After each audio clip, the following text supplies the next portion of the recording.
seperti apapun yang dia miliki, seperti apapun harta benda dan jabatannya, tidak ada pun satu manusia yang bisa terlepas dari masalah. Begitu banyak perkara yang terjadi.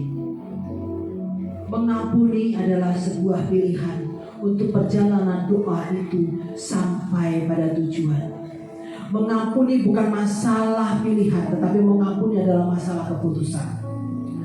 Kalau saat ini banyak doa-doa yang belum didengar oleh Tuhan, belum dijawab oleh Tuhan, bukan berarti doa-doa kita itu doa yang kurang bagus, doa yang kurang indah. Tetapi seperti yang saya alami dalam hidup dan diri saya, ketika saya bisa mengampuni,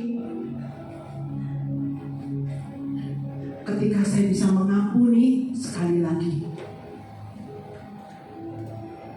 Tuhan membuka jalan lewat pengampunan.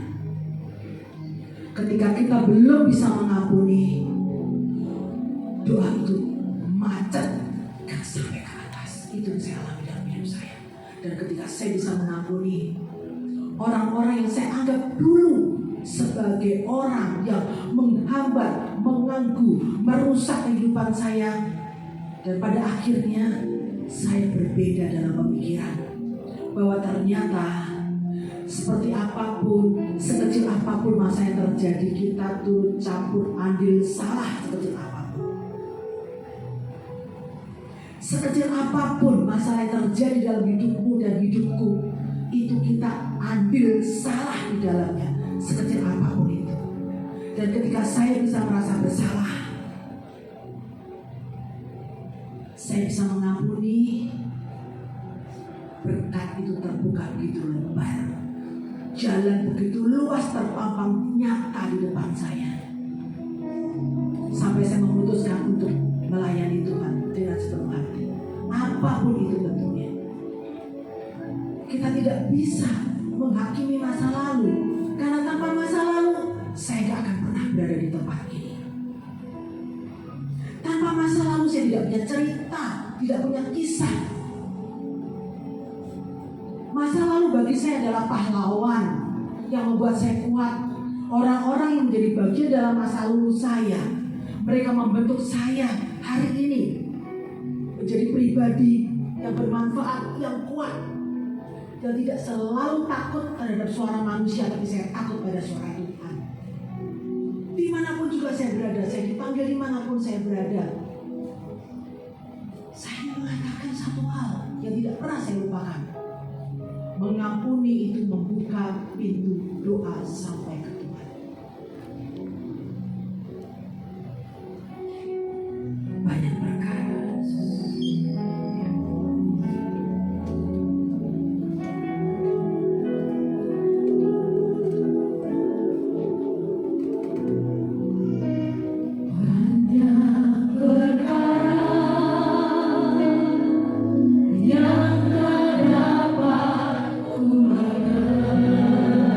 Di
dalam